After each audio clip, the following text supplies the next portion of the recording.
내가 족하다고 말씀해 주셨습니다. 하나님의 능력이 우리의 약한 데서 완전하게 된다고 말씀해 주셨습니다. 하나님이 주시는 은혜로 만족하며 주님 한 분만으로 만족할 수 있도록 우리의 약한 저희에게 하나님의 능력으로 채우시는 복된 오늘 예배가 되게 하여 주시기를 기도합니다.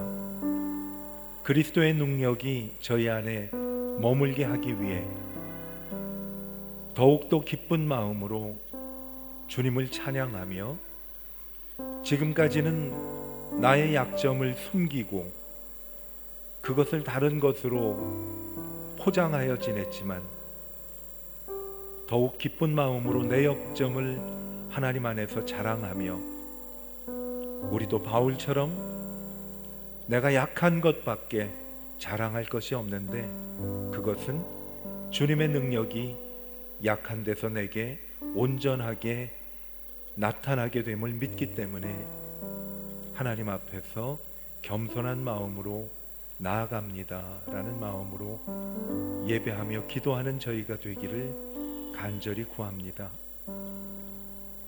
나는 그리스도를 위하여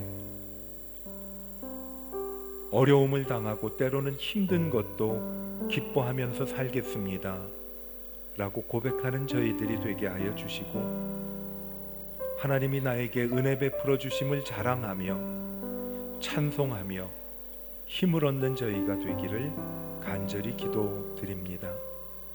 하나님의 자녀로 불러주셔서 감사드리고 찬송할 수 있게 믿음을 주신 하나님께 감사를 드립니다.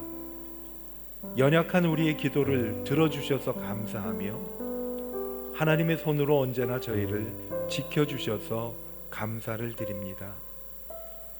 저희는 연약하고 부족하지만 주님이 함께 하시면 우리의 삶이 하나님의 능력이 나타나 더욱더 기쁘고 보람차게 되는 것도 믿고 이 시간 용기를 얻어 하나님 앞에 감사를 드립니다. 성령 하나님, 저희와 함께 계시다는 것을 더욱 분명히 깨닫게 하여 주셔서 늘 주님 안에서 깨어있고 하나님의 말씀을 들을 때 우리의 귀가 열리게 도와주시기를 기도합니다. 하노이 베들교회에 속한 성도들이 한국으로 또 다른 곳으로 여행 중에 있습니다.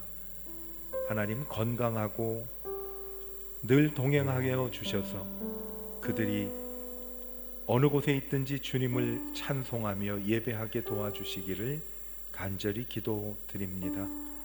방학을 맞아 자녀들이 가정에서 또는 다른 특별 활동을 하며 보내고 있습니다. 저희 교회 자녀들을 여름방학 동안 건강하게 그리고 더욱더 슬기롭고 영적으로도 성숙하게 자라나도록 안전하게 보호해 주시고 지켜주시기를 기도드립니다. 오늘 주님 앞에 드리는 저희의 기도와 찬송과 예배가 우리 하나님께 온전히 드려지기를 간절히 기도하며 예수님의 이름으로 축복하며 기도하였습니다. 아멘. 우리 하나님 말씀을 보겠습니다. 창세기 30장 9절에서 21절까지 보겠습니다. 창세기 30장 9절에서 21절까지. 레아가 자기의 출산이 멈춤을 보고 그의 시녀 실바를 데려다가 야곱에게 주어 아내로 삼게 하였더니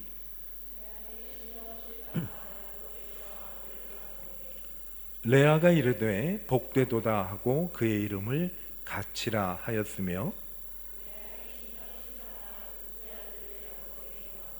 레아가 이르되 기쁘도다 모든 딸들이 나를 기쁜 자라 하리로다 하고 그의 이름을 아셀이라 하였도다.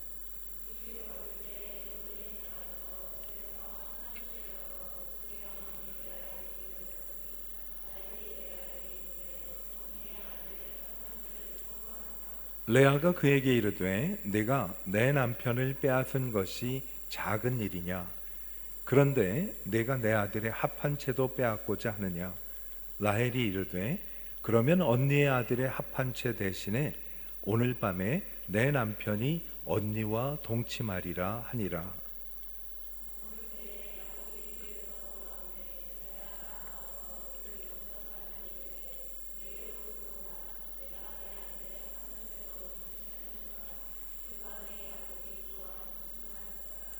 하나님이 레아의 소원을 들으셨으므로 그가 임신하여 다섯째 아들을 야곱에게 낳은지라.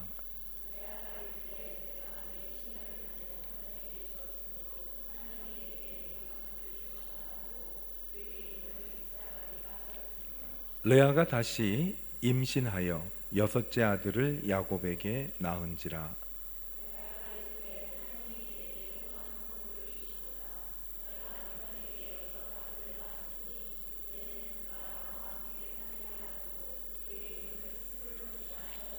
함께 읽을까요? 그 후에 그가 딸을 낳고 그의 이름을 디나라 하였더라. 아멘. 우리는 지금 야곱의 12아들에 관한 말씀을 수요일에 나누고 있는데, 두 명의 아내와 두 명의 여종을 통해서 아이를 12명을 낳게 됐습니다. 어떻게 보면 매번 형제간에 아이 낳기 경쟁을 하는 것 같은 그런 모습을 보았습니다. 결국은 뭔가 하면 왜 아이를 자꾸 낳으려고 할까요? 사랑을 받고 관심을 받기 위해서 아이를 낳으려고 한 거지요. 그것은 비단 야곱의 아내들뿐만 아니라 야곱은 태어날 때부터 형하고 경쟁을 하면서 태어났습니다. 어머니는 야곱을 사랑했고 아버지는 그 형을 에서를 사랑하셨어요. 그래서 야곱은 늘 어떤 것에 강박감을 느끼고 살았는가 하면 어떻게 하면은 아버지의 사랑을 내가 얻을 수가 있고 아버지에게 인정을 받을 수 있을까라는 것이 야곱의 늘 마음속에 있었던 관심거리였었습니다. 우리가 아는 것처럼 형이 장자가 맏아들이 되는 축복을 야곱이 빼앗았어요. 맏아들 되는 건 뭐 그렇게 소중하고 귀하다고 여기긴 하지만은 근본적으로 형의 축복을 빼앗은 것은 아버지에게 관심을 받고 사랑받기 위한 것이 목적이었습니다. 결혼을 했는데 공교롭게 언니와 동생 두 사람이 야곱의 부인이 됐어요. 성경을 보면 동생이 무언가 조금씩 언니보다는 낫다고 나와 있습니다. 그래서 언니는 늘 동생하고 자신을 견주어 봐서 부모가 뭘 줘도 동생을 더 좋은 것을 주지 않을까 하고 늘 동생하고 경쟁을 했어요. 그리고 성경을 보니까 또 동생이 인물도 좀 낮고 아버지한테서도 아낌을 받는 그런 딸이었었어요. 결혼을 하게 됐는데 야곱은 동생인 라헬을 사랑했어요. 그런데 우리 편의점 가면 1+1이라는 게 있죠. 레아는 결혼을 1+1으로 한 것 같아요. 동생 결혼하는데 끼어가지고 결혼을 했어요. 그리고 동생이 첫날 밤에 남편에게 들어갔어야 되는데 남편을 속이고 언니가 먼저 갔어요. 모든 것이 경쟁 가운데 이루어졌는데 그것은 언니하고 동생만의 경쟁이 아니라 그 남편 야곱 때부터도 그렇게 경쟁이 벌어졌어요.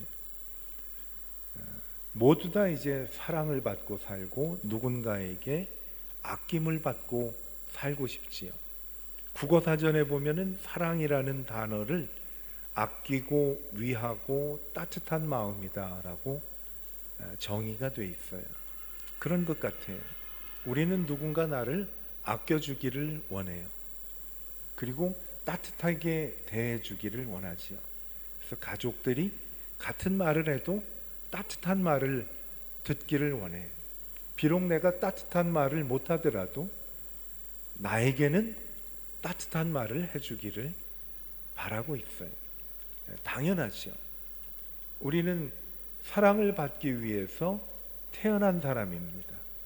왜냐하면 우리를 만드신 하나님은 본질이 사랑이라고 말씀을 하고 있습니다. 성경은 하나님은 사랑이라고 말씀을 하고, 사랑하지 않는 사람은 하나님을 알지 못한다라고 사랑에 관한 말씀을 해요. 모두 다 사람은 목말라 하고 있어요. 사랑에 목말라 하고 있어요. 그래서 오늘 야곱의 부인 둘과 여종 사이에서 태어난 12명의 자녀들이 있는데, 이 모든 결과가 어디에서 비롯됐는가 하면 남편인 야곱도 사랑에 목말라 했던 사람이었고, 그래서 장인 집에서 14년 동안 아무런 보수도 받지 않고 일했던 이유는 뭔가 하면 자기가 사랑했던 라헬을 아내로 받아들이기 위해서 그렇게 노력을 한 거죠. 결혼을 한 레아와 라헬도 역시 마찬가지. 왜 그렇게 아이를 낳기로 애를 썼는가 하면, 아이를 낳으면 남편이 자기를 더 사랑해 줄 거라고 생각을 했기 때문에. 그런데 남편의 사랑을 받기보다는 둘이 경쟁하고 반목하는 것이 끝이지 않고 계속 반복이 되었다는 겁니다. 예수님은 12제자가 있으셨는데 12제자들을 예수님은 다 사랑해 주셔서 사도로 삼아 주셨어요. 그런데 그 예수님의 12제자마저도 그렇게 썩 훌륭한 사람들이 아니었어요. 나중에는 예수님을 모두 다 부인하고 떠나간 사람들이 12제자인데, 그래도 예수님은 12사도를 사랑하셨어요. 가장 중요한 결단을 하실 때 제자들을 데리고 가시고, 그 중에서도 베드로, 야고보, 요한이라는 제자들을 더욱 귀하게 여기셔서 중대한 결정을 내릴 때는 데리고 다니셨어요.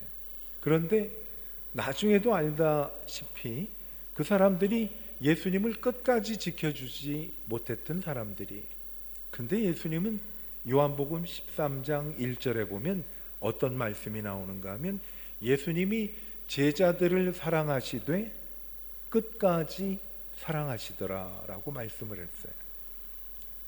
자신을 부인하고 배신할 것을 뻔히 아시면서도 예수님은 그들을 데려다가 밥을 먹여주시고 또 발을 씻겨주셨지요.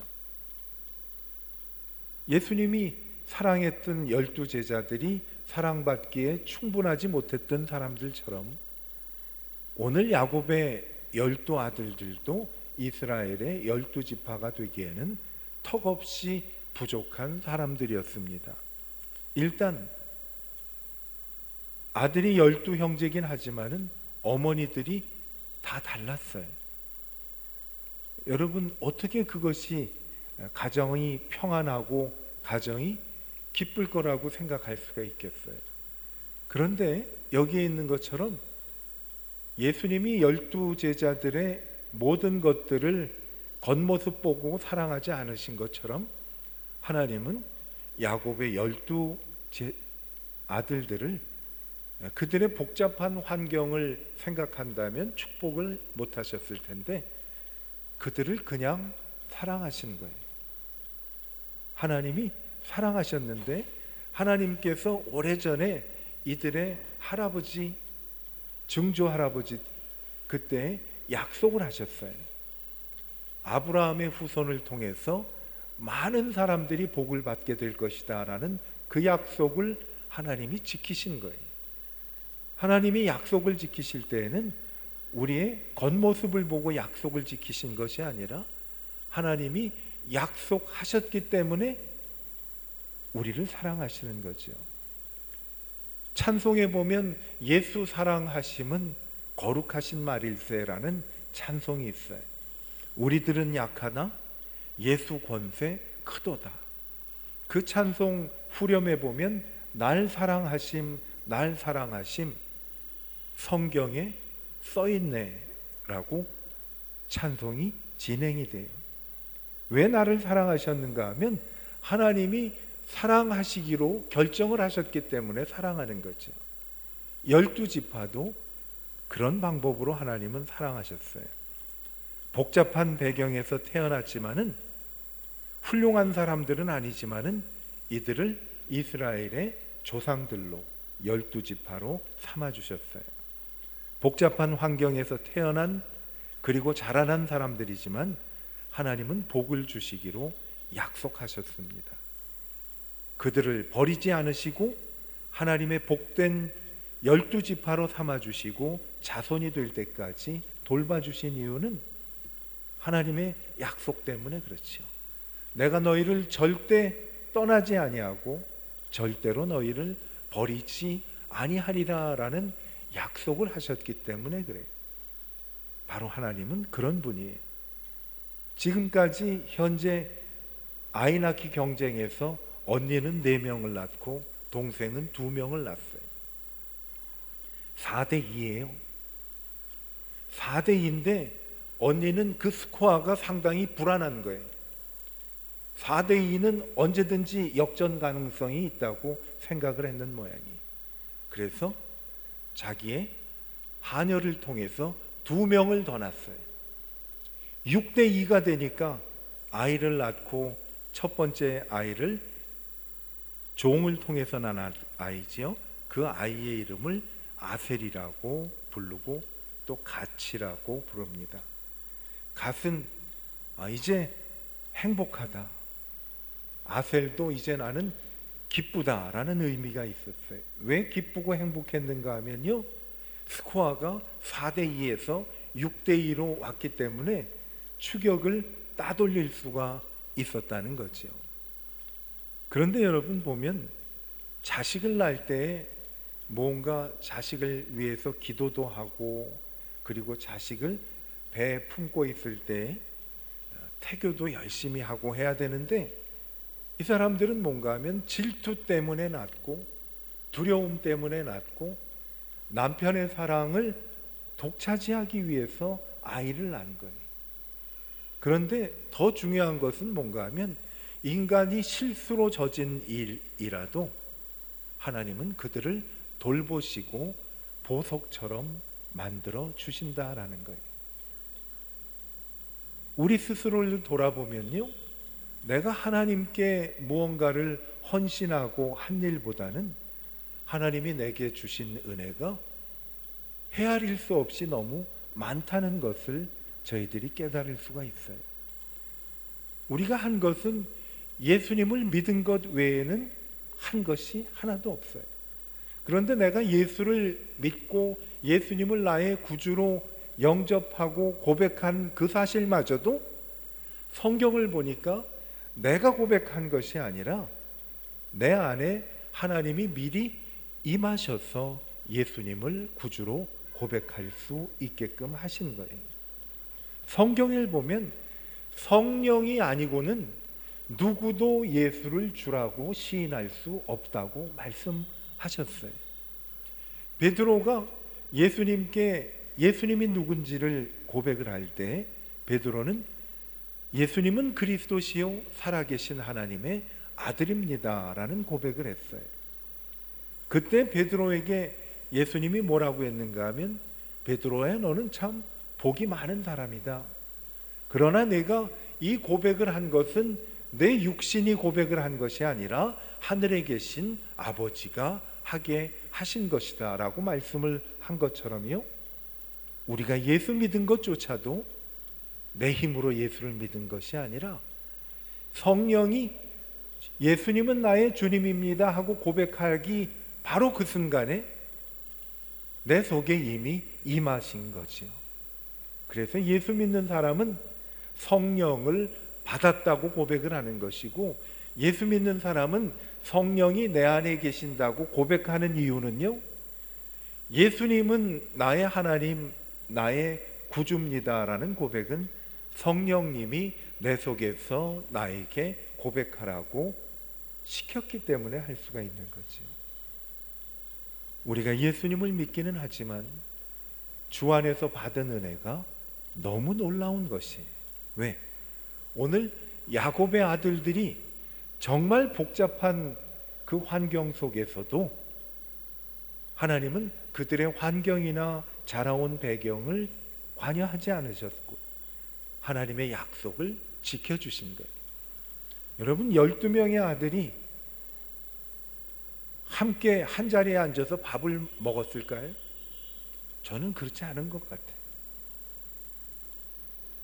레아가 낳은 애들은 엄마하고 같이 먹고, 라헬이 낳은 아이들은 또 엄마하고 같이 먹고, 종이 낳은 아이들은 자기 엄마하고 같이 먹고, 아주 밥 먹을 때 보면 복잡했을 것 같아요.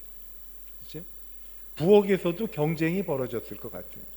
자기 아이에게 뭔가 하나라도 더 주고 싶어 갖고 엄마들은 눈이 혈안이 됐을 거예요. 여종들도 자기 아이 먹이는 거에 대해서는 주인 눈치 안 보고 막 가지고 왔을 것 같아. 왜? 내 아이가 잘 먹고 잘 자라면 아버지 야곱의 사랑과 관심을 받을 거라는 이런 경쟁 속에서 살았던 거예요.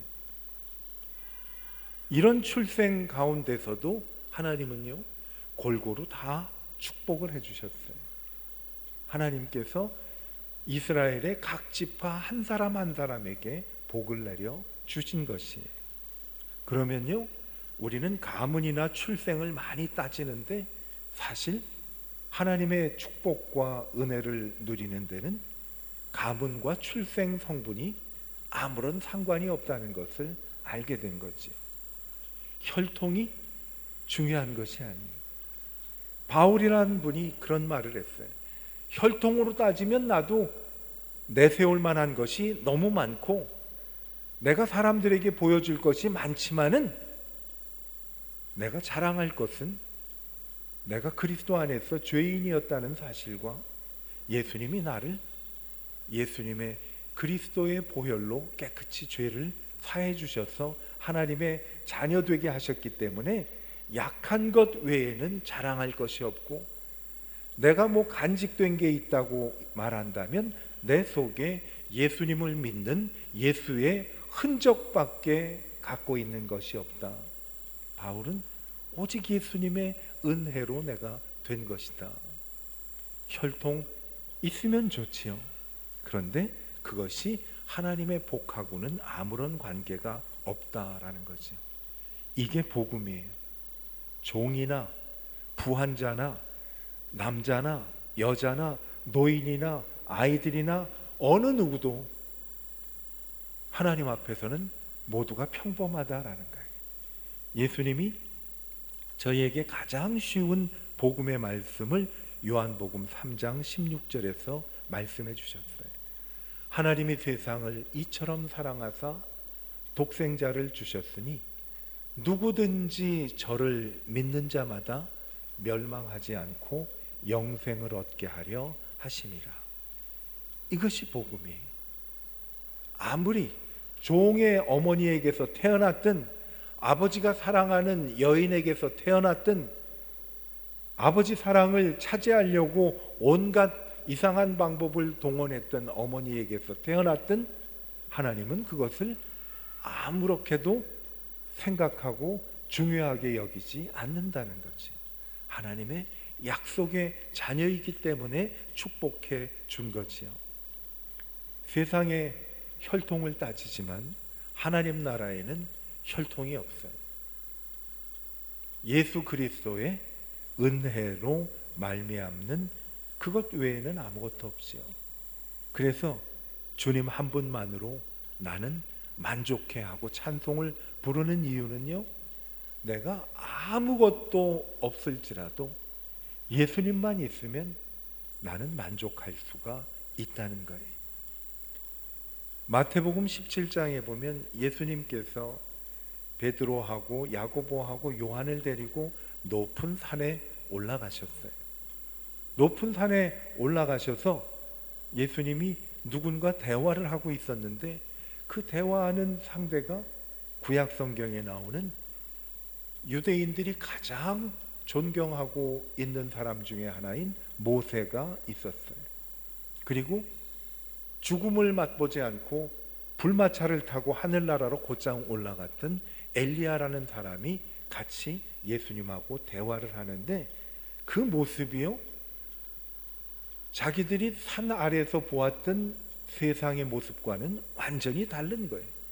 그래서 베드로가 무언가에 끌리듯이 예수님 앞에 나아가서, 예수님, 내가 내려가지 않고 여기서 살고 싶습니다 하고 예수님에게 말씀을 드린 이유는, 예수님이 광채가 나실 뿐만 아니라 그들이 존경하던 모세와 엘리야가 함께 있었기 때문에 여기에 내가 초막을 3개를 짓고, 하나는 예수님을 위해서, 모세를 위해서, 엘리야를 위해서 짓겠습니다 하고 말씀을 드리는 순간에 모세도 없고 엘리야도 없고 그 자리에는 오직 예수만 남아 있었더라라는 말씀이 기록이 되어 있어요. 그래서 우리는 거기에서 나온 오직 예수라는 말씀을 믿음 생활하면서 많이 하지요. 오직 예수. 맞아요. 내게는 예수만 있으면 돼요. 하나님만 계시면 돼요. 오늘 그렇게 복잡한 가정 환경에서 경쟁과 질투 속에서 태어난 자녀들을 똑같이 하나님께서는 종의 자녀라고 차별한 것이 아니라 똑같이 하나님은 축복을 해서 이스라엘의 12지파로 만든 이유는요, 세상은 혈통을 따지지만 하나님 안에는 예수님만 있으면 돼요. 하나님의 약속만 갖고 있으면 된다는 거예요. 때로는 우리가 외롭기도 하고, 그리고 삶이 허무할 때도 있어요. 여러분, 우리나라 그 TV 프로그램에 보면 오랫동안 그 프로그램이 바뀌지 않은 것 중에 하나, 가요 무대라는 게 있어요. 아세요? 가요 무대 그 사회를 하시는 그 김동건이라는 아나운서, 그분은 80이 넘으신 것 같아요. 그분이요, 제가 초등학교 때도 아나운서였었어요. 그런데 언젠가 그분이 가요 무대라는 것을 사회를 하시는데 흘러간 옛 노래, 그래서 저희 아버지 어머니 나이 또래의 분들이 쳐다보면서 흘러간 노래를 듣고서 아, 저 사람도 많이 늙었구나 하면서 눈물을 뚝뚝 흘리실 때가 있었어요. 근데요, 요즘 그 가요 무대를 보면 제가 청년 때 나와가지고 노래를 하던 젊은 가수들이 나이가 늙어가지고 그때 노래를 부르더라고요. 저도 이렇게 보면서 야, 저 사람도 많이 늙었구나. 그 옛날 얘기가 생각이 나고, 모든 노래에는 사연이 있잖아요. 그렇죠? 김세환 씨라는 가수가 부른 노래 가운데 가방을 둘러맨 그 어깨가 아름다워하는 그런 노래가 있어요. 이분이 지금 나이가 어떻게 되는가 하면은 75인가 6인가 그래. 와, 늙으셨구나. 근데 가방을 둘러맨 어깨가 아름다운 그 가사를 보면요, 그때 광경들이 제 눈에도 쭉 지나가요. 아, 그런 때가 있었구나. 허무할 때가 많죠. 여러분들은 왜 안 그렇겠어요? 여러분들도 나름 삶이라는 게 그렇게 즐겁고 행복한 것만은 아니구나라는 그런 생각이 드실 때도 있을 거예요. 제가 오래전에 목회하던 교회에는 교회에 유치원이 있었어요. 저희 교회에서 하는 유치원이 있었는데, 그 유치원에 해마다 입학식만 되면요, 뭐 교회가 난리예요. 애들 우는 소리, 엄마 안 떨어지겠다고 애들이 막 우는 소리. 저희 아이도 그 유치원에 다녔는데 얘도 안 떨어지겠다고 막 우는 소리가 나요. 그런데 아이만 우면 되는데 가끔 아이들 어머니도 울어요. 우리 교회 자매가 하나 아이를 유치원 보내고 울면서 저를 만났어요, 교회에서. 아니, 왜 울어요, 자매님은? 그랬더니 자기 아이가, 다른 아이들은 다 울면서 엄마를 안 떨어지려고 그러는데 엄마 손 딱 뿌리치더니 유치원으로 그냥 뛰어들어가서 섭섭해서 운다고 그러더라고. 그걸 보면 그것도 좀 이해가 가. 이제는 아이가 내 곁에서 조금씩 분리되어 가는구나라는 생각도 드는 것 같아. 모든 게 다 허무하기도 하고 참 가슴이 찡한 순간들이 살면서 많이 있지요.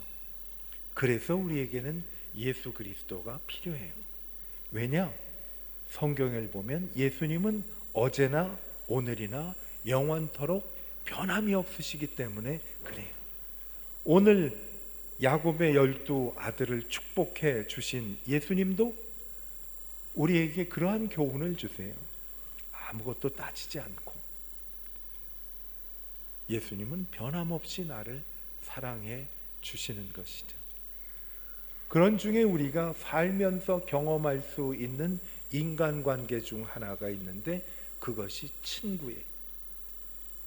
어릴 적에 친구들을 만나면 지금도 반가워요. 내년에 제가 고등학교 졸업한 지 50년이 되는 해 한번 가서 만나보고 싶어요.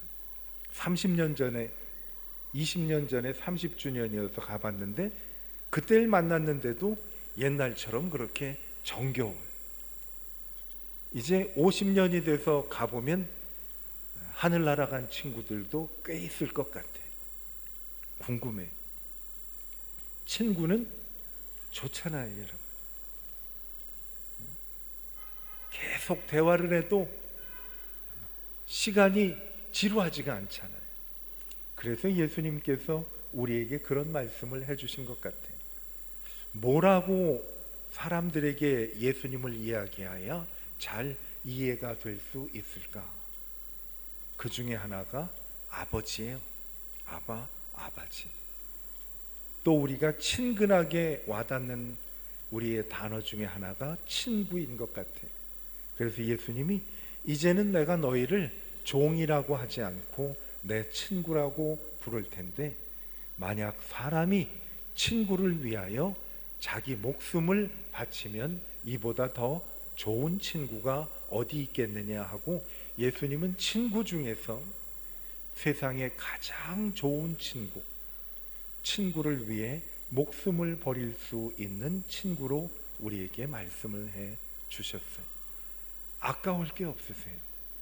뭘 못 주겠어요? 여러분, 레아하고 라헬이라는 이 두 자매는요, 자매인데도 서로 질투하고 서로 뭔가를 더 갖겠다고 하는 거예요. 그래서 오늘 말씀에 보면 레아가 가지고 있었던 합한채라는 것이 나오는데 이거는 뭔가 하면 고대의 불임 치료제로 많이 사용이 되었다는 거래요. 그거를 꼭 쥐고 있다가 또 아이를 낳고 싶어 하는데 라헬은 또 그 언니가 갖고 있는 것들을 빼앗고 싶은 마음이. 나는 야곱이 이해가 안 되는 게요, 부인이 언니하고 같이 자라고 그러면 언니하고도 자고 또 자기하고 자자고 그러면 자기하고도 자고. 이 야곱은 이게 자기의 정체성이 어떻게 됐는지 참 힘든데 하나님은 늘 축복을 얘기할 때 아브라함의 하나님, 이삭의 하나님, 야곱의 하나님이라고 그런 거예요. 남자로 따지면 정말 쓸모가 없는 그런 사람인데도 하나님은 아무런 개의치가 않아요. 왜? 하나님이 약속해 주신 것이 있기 때문에. 부족하면 내가 채워주면 되지, 약하면 내가 강하게 해주면 되지 하지, 하나님은 약해서 옆으로 제껴놓고 부족해서 옆으로 처져 있으라고 그러시는 분이 아니라는 거지요. 그래서 우리에게는 예수 그리스도가 생명이고 우리의 축복이고 또 나의 모든 것이 되신 분이라고 말씀을 할 수가 있어요.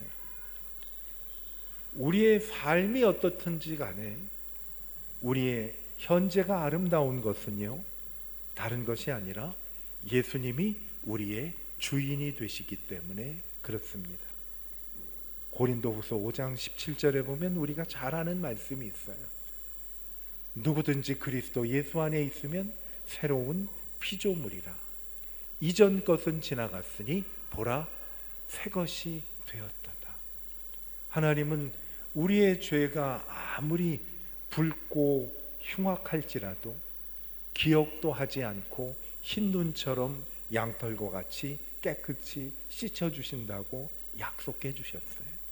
이분이 예수님이 복잡하든 시기 질투가 가득 차든 경쟁 때문에 미움과 다툼이 있어도 예수님 앞에 나오면 허물 많은 사람이라도 우리의 허물을 우리의 삶하고 연결시켜 주지 않고 우리의 허물을 하나님은 하나님의 축복과 연결시켜 주시는 하나님이십니다.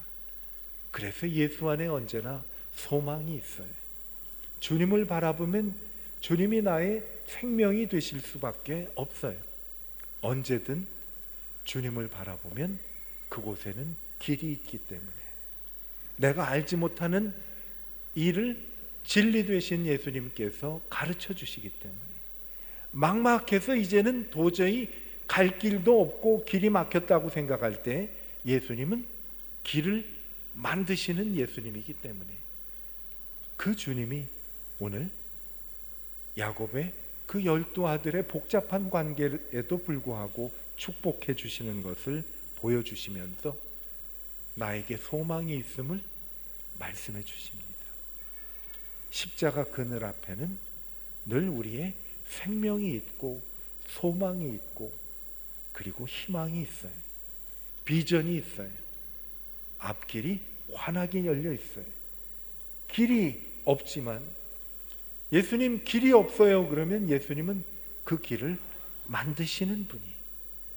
찬양도 부르잖아요. 예수님은 길을 만드시는 웨이메이커잖아요. 그렇죠?